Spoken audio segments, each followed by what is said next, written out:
Zimbabweans are heading to the polls to vote in presidential and legislative elections. 6.6 million people are registered to cast their ballots. They would elect over 200 national legislators, as well as nearly 2,000 local government and municipal staff. 11 candidates, including the incumbent Emerson Mnangagwa, are competing for the presidency. Mnangagwa's main challenger is Nelson Chamisa, who is leading the yellow-colored Citizens Coalition for Change party. A runoff will be held if a candidate does not garner at least 50% plus one of the votes. The economy is a top concern for the voters as the country is grappling with inflation, currency shortages, and high unemployment.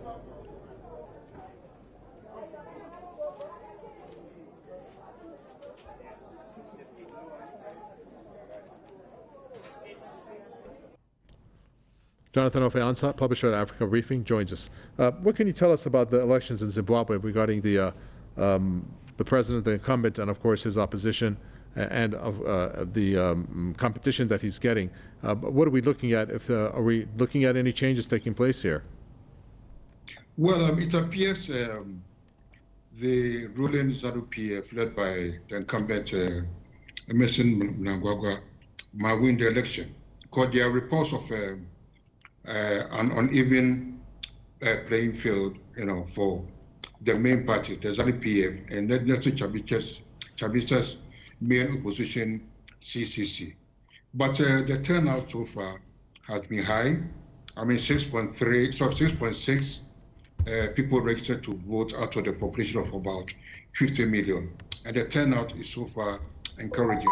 But analysts on the ground believe that Mnangagwa, having the power of incumbency, and again the uneven playing ground that I mentioned, might swing it, for Mnangagwa, to win a narrow victory.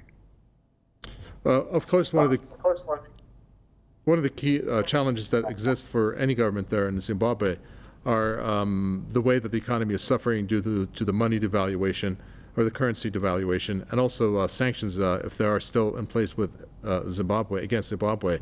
Are there any new routes that are going to be taken by either the current or any incoming that would improve the economic situation there?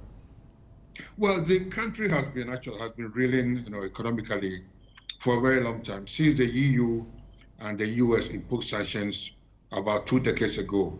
I mean, this year alone, the Zimbabwe dollar, the currency has plummeted against the US dollar by about 85%.